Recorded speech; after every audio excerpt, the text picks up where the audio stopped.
right. Hello, all you beautiful, wonderful, amazing, spectacular tea people. We are live on Instagram and YouTube and Facebook. And so today we are drinking this, and this, I bought a bunch of it at the tea show. Now, the tea show at this point in the game, I just got back from the tea show last night. I had 2 days of the tea show, and it was wonderful. I absolutely loved it. The tea show is a wonderful place, especially after you've been going there for like a decade and you know everybody, and you can chat with people, and you can have fun with the the people that are there. I just wrote a blog post about my experiences there, but basically this year they tried to go a little sexy. They tried to go a little sexy in the at the tea show, and we'll see what happens with that. I don't know whether that will increase the amount of people coming to the tea show or not, but that's what they tried to do. They tried to go a little sexy, but we'll talk about that in a minute. This tea right here is a high mountain Tieguanyin, and we'll get into this. I bought a bunch of this tea because it's so unique and special and good. Now, what is going on with everything? What's going on with everything? Well, like I said, I was at the tea show for a couple days. Also, I'm hoping everything goes well. I'm hoping that very, very soon we will actually have sort of our, I don't call it brick and mortar. I call it like stone and wood, because it's more stone and wood than it is brick and mortar. But I'm hoping that we get sort of some clarity on where we're going to be for that over the next little while. And the tea show was a wild success, as usual. I mean, the tea show, I always love going to the tea shows. The tea shows are always such a fun and wonderful experience, and we'll talk about the tea show in a minute. But I'm looking forward to drinking some of this. Now, what is this? This is the winter pick. It's High Mountain Oolong. Yes, it is, but it is Tieguanyin cultivar. Now, what is Tieguanyin cultivar? So the Tieguanyin cultivar is a Chinese cultivar that has been brought to Taiwan. And the thing is, with the Tieguanyin cultivar, there's like a million of them in China. In Taiwan, there's generally speaking only one cultivar, and they just sort of clone it and send it around the island. Anyways, most of the time you're finding this in lower elevations, and most famously in Muza. So Muza, which is just outside of Taipei, has this Tieguanyin. And this is most famously there. And I'm just giving this a wash just because why not? Doing it today. I did a quick wash with it because I really want to get the nose on this. It's a new tea. And usually it's oxidized to about 50, 60, 70%, and then roasted, just like hammered. And that's why you're getting the Muza Tieguanyin. So the Muza Tieguanyin that we have on the site is from there. Oh, wow. This is so good. This tea is so good. This is the same cultivar, but grown at the higher elevations. I've never actually had a Tieguanyin grown at the higher elevations in Taiwan. And I've heard rumors about it every once in a while, but Tieguanyin is a notoriously hard to grow plant. And lo and behold, I found it at the show. And what's really interesting about it is it's in a unique growing area. It's above Miaoli. So this area is above Miaoli. So Miaoli is sort of in between Taipei and Alishan, sort of in the middle. A little closer to, I have to look at it. It's in the middle between those places. And it's up in the mountains in an area that's not known for tea. And Tieguanyin is notoriously hard to grow. It is a notoriously hard to grow tea in Taiwan. And it's the best way to think about it is if Jinshuan, right, goes like this, whereas Tieguanyin goes like this. And so you have to get in there and prune all the time. And when it comes up, it's just like, for farmers, it's just a pain in the butt. And so having it grow in the high mountains is exceptional. And then they just treat it like they just would a Chin Oolong high mountain. So high mountains here is about, I think it was about 1,100 to 1,400 meters, again, in this unique growing area. And what they've created is it's spectacular. It's like the sort of the Chinese sort of Wui style of, or not Wui style, but the Tieguanyin sort of greenish Tieguanyin style of Tieguanyin cultivar, but done with the all the skill of a Taiwanese high mountain. It is amazing. This is a really, really beautiful tea. Do you sell this variety? I will. It's in the mail towards me right now. I'll probably release it this Sunday. What I'm hoping is, because what somebody called him in the somebody called him the orange Caligula in the they called him the orange Caligula in the Discord today. But what's happening with Trump is that he has released the tea. He's released the tea, and so hopefully the tea will be released from the tariffs. But the problem is that when they do these things, they don't actually tell anyone else. They just like it's very, very king-like. So they'll all excuse me. They will, all they'll do is they'll just he just writes this thing and then everybody else has to do it.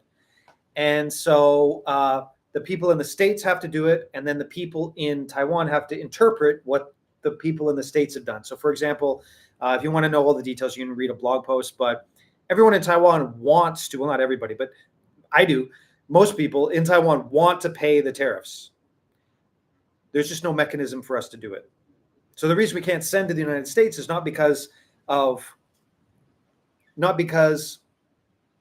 we don't want to pay the tariffs, or we're like, no, like protest, Kangi, no, nothing like that, right?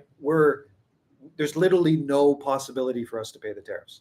And so what I'm hoping is this week it'll get through. Now, what's that rant about? Well, we're getting into the Black Friday, whatever sale and things like that. So probably this weekend I'll do a sale, and this tea will be in that. So there's an extraordinarily long and convoluted answer to your question of, do you sell this variety?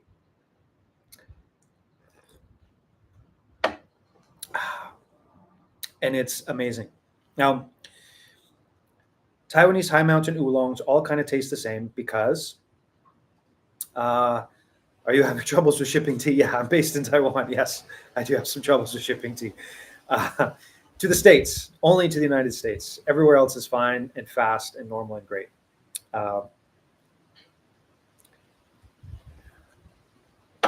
Chin oolong is great, but all the high mountain oolongs sort of taste the same in the sense of the cultivar. What you're getting in difference is terroir and maybe a few little quirks here and there with the actual processors of the tea.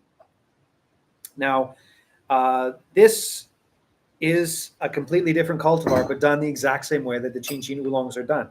So what you're getting is this familiar sort of Chin oolongness, but what you're getting with that is a completely new cultivar done in that way. And what is the Tieguanyin cultivar? Well, the Tieguanyin cultivar is it's in the same sort of family as the Chin oolongs. It's got that floralness to it, but like I said, it usually does really, really well with roasting. Like roasting the crap out of it brings out some really unique and beautiful, spectacular flavors. And this is like, I've had some greenish Tieguanyins in the lower elevations. And what happens with the greenish Tieguanyins in the lower elevations, unfortunately, is you get a lot of bitterness and astringency. And they can be really interesting. Like Tieguanyin Baozong, for example, is pretty interesting. And I've had the Tieguanyin Baozong is kind of fun. But the bitterness and the strength of that just comes out. It just doesn't. It doesn't really work. Although the Baozong can be good with the sort of the fruit flavors that come through. What this is the florals of the Tieguanyin cultivar, which are spectacular. Like this is like the aftertaste. I don't know if you heard that. That was it's not a gunshot. That is just keeping the birds off of the rice. So that would be like a firework, keeping the birds off the rice. But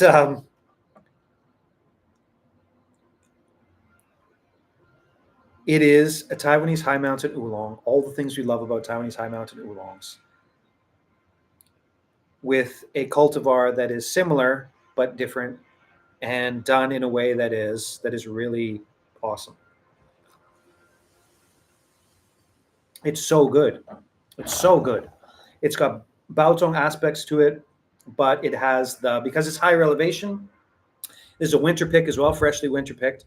The leaves are thicker. It just lasts forever. So when you get a nice, beautiful up front of like the almost like a sometimes the Tieguanyins, you get a little touch of the sour, like tartness, a tart vegetal, smooth, wide, really clean, focused mid mouth, and then the aftertaste of the sort of the greenish floral just goes on forever. And what I'm describing is basically what you get for just about every high mountain oolong. So I apologize for that, but it is different. It literally is different.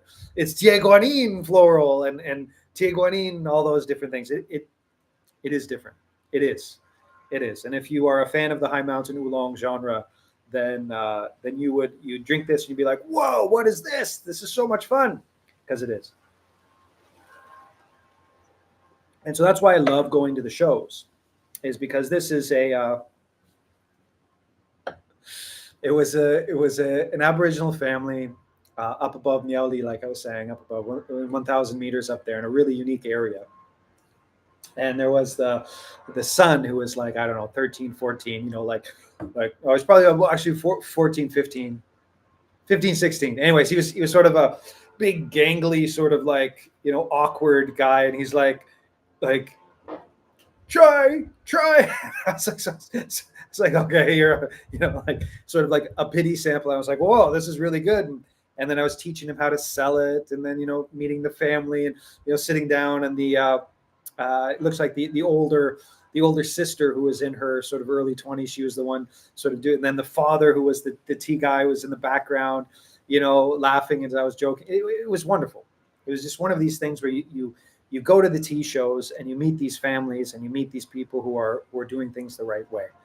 And this is all done they use fertilizers, but it's all organic fertilizers. They don't use any agrochemicals in the sense of like agrochemicals. They test it every year, and it's all ND, which means they test for like 426 or 36, whatever. Every year they change it, they add a couple more chemicals. They test for all those chemicals, and they come up with non-detected ND, right? So it's zero. They're not certified organic, because that adds an extra like US maybe $2,000 or $3,000 to get the certified people in to come in. And anyways, point is, this is why I go to the tea show. Now at the tea show, I got a bunch of really good teas. A lot of them were like the super expensive teas, because that's what the Taipei show is about. If you're curious about it, I wrote a blog post earlier. You can go on the website and see the blog post there. And that's why I love going to the tea shows, because you get to meet these people. And a lot of them, especially at the Taipei show, they're not used to the big city. And they sort of, especially the ones, what'll happen is you have this mix. You have a mix between the people that are coming from the sort of like the provincial governments or the county governments pay for about 10 spaces, and then all the people will be in those spaces together, and they'll basically get to go for a little bit of money. It's subsidized. And then you have the own things like that. And so in the subsidized ones, it's usually a lot of fun, because they're people that are not used to going to the big shows. They're not used to like the conference center in Taipei, the Nangang Conference Center, is huge. It's like 4 stories tall. Like I've been to these things my entire life, so I know them quite well. But if you're like a farmer from Miaoli, lives on the mountains, you don't usually go like there. You can tell that, especially the kids that are with the families, they're like, whoa, like, and having so much fun. But the point is that going to these shows, that's what I love the most, is being able to find the people who are selling the teas, the clean teas, the good teas, that you can walk around and find them and be like, wow, that's awesome. Like this is a great tea. I want to buy your tea. I want to support you and your mission with your family. And that's something that I really, really, really enjoy. And that's what this tea is from. Now, what else did I get? CY Chen, I got some of his stuff. Susan Pien, I got some of his stuff. I got the Spirit Tea will be angry, but I got some of the same stuff that Spirit Tea gets, and from my friend in Shanlinchi. The Winter Shanlinchi will be on the site as well, and so that is the sort of what we did this time, and I'm quite happy with it. Right, I'm really quite happy with the trip. Now, what was different this year about the show? Well, a couple things were different. They tried really hard to do sexy tea. So in the past, there has been like girls like scantily clad tea ambassadors or whatever you want to call it, like stupid stuff. This year they had the guys. And so what they did with the guys, there's a picture I put on the blog post, but what they did with the guys is they had the hair guys from Kaohsiung. So Kaohsiung is known for its bars, which is further south. And so they had this guy from Kaohsiung, muscled up, doing the whole like shaking up, doing the whole thing, and there's like a crowd of people watching this guy doing the tea, making tea sexy with the alcohol shaker and doing all that type of stuff. The F-16s in the background are normal. This is not Burma or anything. This is it's pushing 11 o'clock. They're going in for their lunch break. So. But that guy was too slow. You see how loud he got? He's burning gas. Anyways, one of the other things, of all things, I had no idea, but apparently for young people in Taiwan, and for my friends, there was a lot of these younger people there. The really, really high quality stuff is Threads. So like the Instagram Threads thing that it's been like, join Threads for the past year or two, wherever they started it or whatever it was. Sort of like the Twitter or whatever, and the Facebook Twitter. That's where they're on there looking at high quality tea. So join Threads. We're gonna, my wife will start putting some Chinese stuff on there. And but overall, it was just a really good time. It was just a great time. Anybody have questions about the tea show or anything like that? But it was a lot of people. My buddies were making bank. They were making money. What I usually do in the shows, sometimes like CY Chen, it's kind of the only time I ever see him is at this show, because I don't really travel to the other side of the island very often. And I sample his teas, and I'm like, okay, this one, how much you got left? And he'll say, I don't know, I got like 10 kilograms of this left. And I'll say, okay, reserve me this much, and then you just sell as much as you can here, and whatever you don't sell here, I'll buy. Okay. And because obviously I get sort of a little cheaper price than the retail. And so that's sort of what I've done for this type of stuff. And so they were selling out. They were all selling out, which is really, really good. Also, I got finally, I got a really nice number 21 black tea. It's been years. Like I've really wanted to get this tea in for years and years and years. And finally, I got one in. There was one in the subscription box last month because I was just like, I got to buy something. But the wintertime this year was good for it. And it's really good.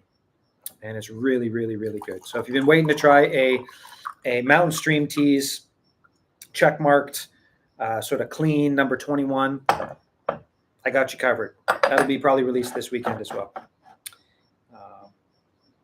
Now, you can see here, look at these leaves. Just beautiful.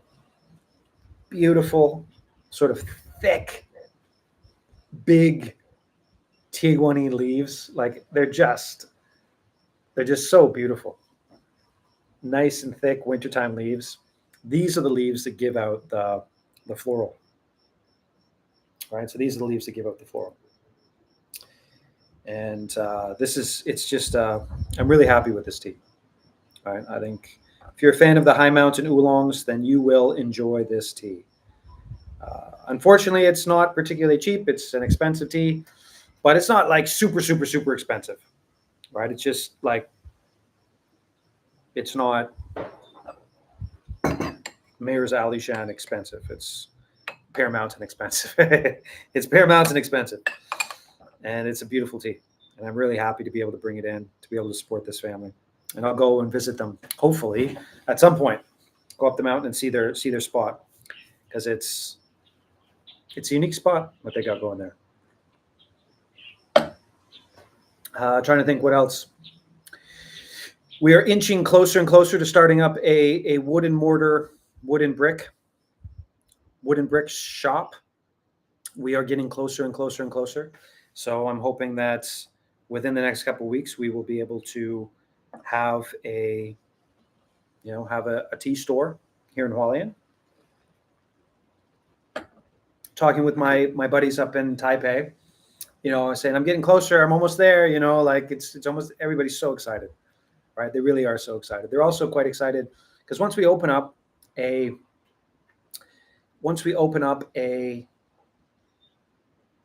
brick and mortar shop,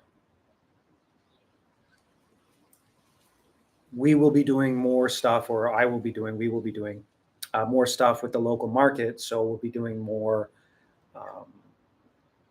stuff in Chinese, so in Mandarin Chinese. And anybody out there, I don't know if anybody out there reads this or knows what I'm saying here. There is an option as well for somebody who's good with the AI.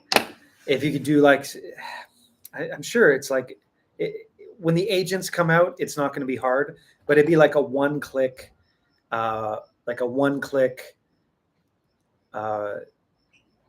make a duplicate of this channel, but put everything in Chinese, like, think, when the agents come out, and it'll just run in the background and finish it for you.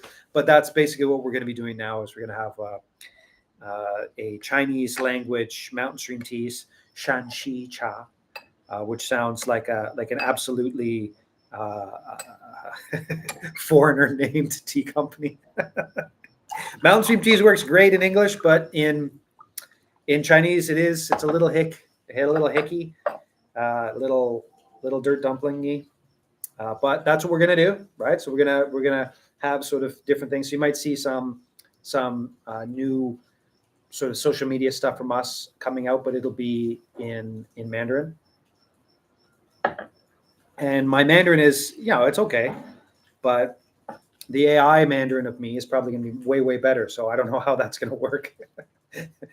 Whether it'll start with me like saying in heavily accented Mandarin, like, I'm going to use AI for this. I don't actually talk this fluently with this accent, but here you go, or something like that. I don't know how we're going to do it. Anyways, it's going to be interesting. But I'm actually quite looking forward to it because what we offer here, what I do for you guys is a cultural translation of Taiwanese tea culture to the West. And so I try and do it in a safe way, a way that works well. And it, sometimes there's problems, but in general, it's really, really smooth and nice to be able to do this. Just create a space where I can take in sort of the Taiwanese culture around tea, and then, basically go like this with it and let stuff drop and keep the good stuff, and then share it in English. And the local tea market is right now, like the Taiwanese tea market is going through that transition itself. And this voice where I would take the Western style of looking at tea and then put it through the machine again and drop out some of the stuff and keep the good stuff and then put it back into Mandarin. There's probably going to be a pretty big market for that, for people who want to understand tea, because in Taiwan, you can't understand tea. And the biggest reason you cannot understand tea is there's a bunch of experts and not a lot of generalists.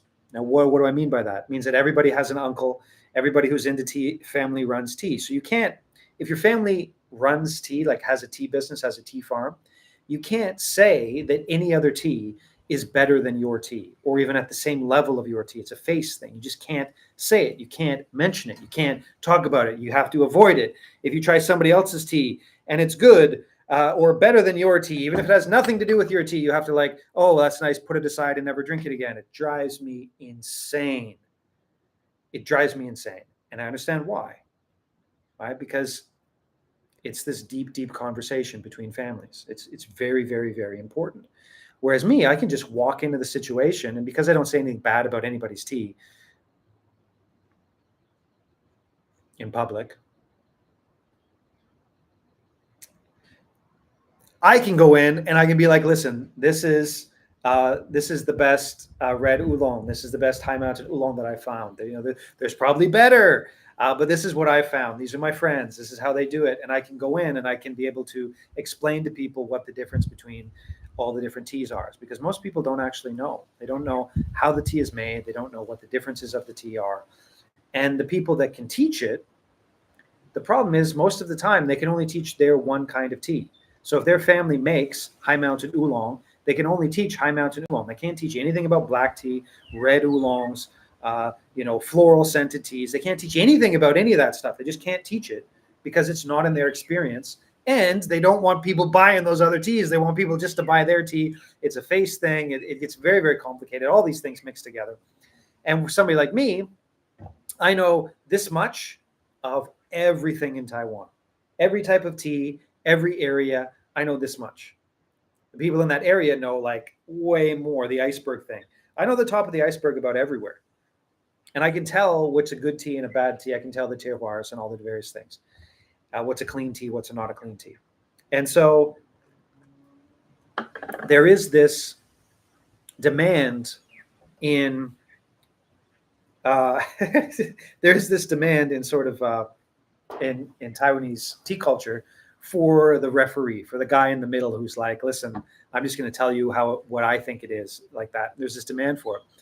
I was talking with a buddy of mine, and he was laughing about how much of a hassle it was, but he was using AI to translate my stuff.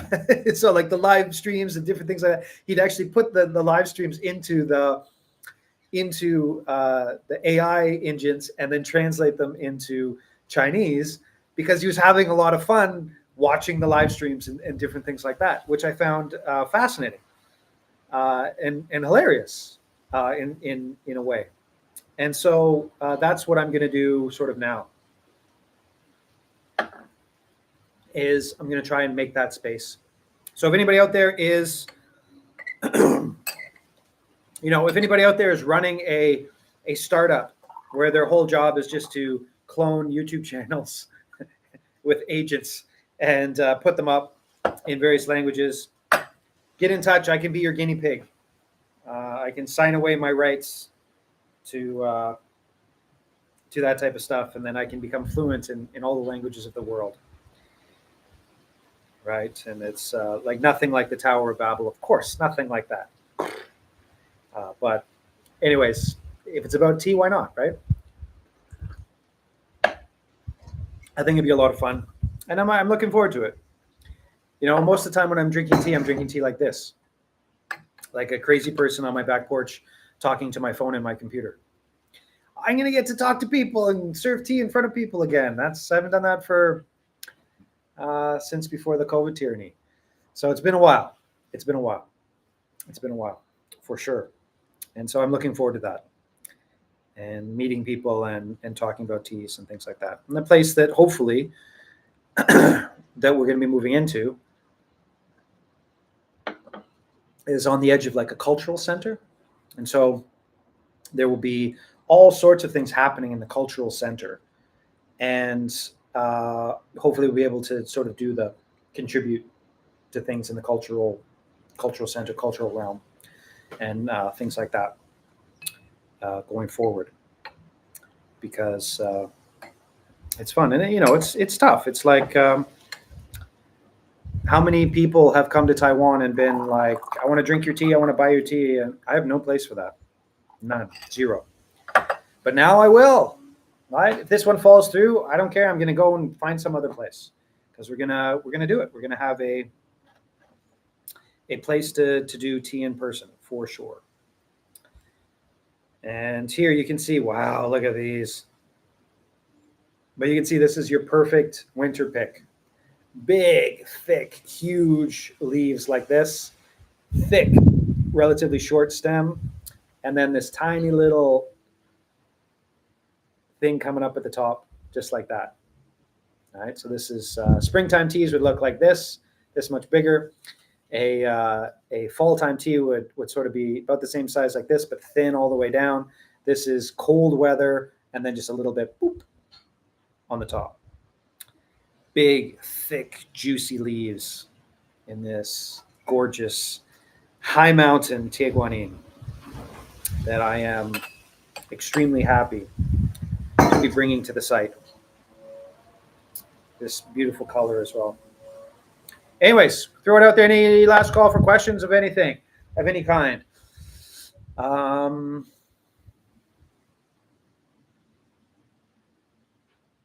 Yeah.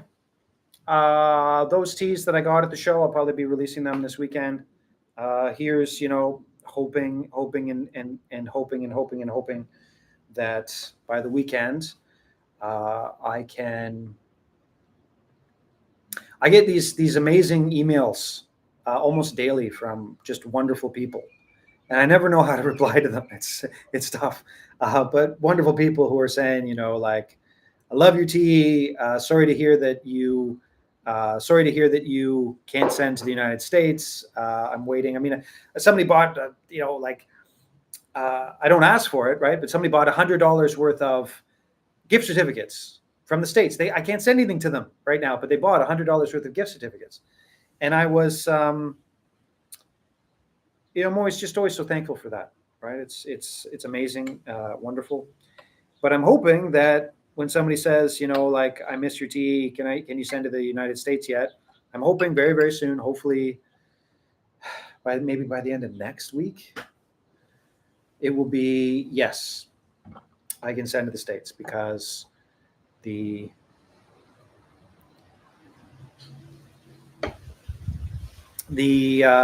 tariffs have been released for tea, and that's all I do. I send out tea. Sometimes I send out a special little rock if you buy a bunch of tea, but other than that, I just send out tea. And so I'm hoping that's going to be done now, so the tea can get through. But we'll see how it goes. Anyways, I'm going to go. I'm going to probably put the rest of this in a big mug, add some hot water to it, and drink it for a while longer. And I'm going to go and enjoy the rest of my day. Thank you, as always, to people who have supported us. Wherever you are in the world, I certainly hope you have an amazing evening. I hope you sleep well. I hope you have a good day tomorrow. And I hope you have a good day for the rest of today, if you are in the morning like I am. But thank you for watching, and we'll see you next live stream.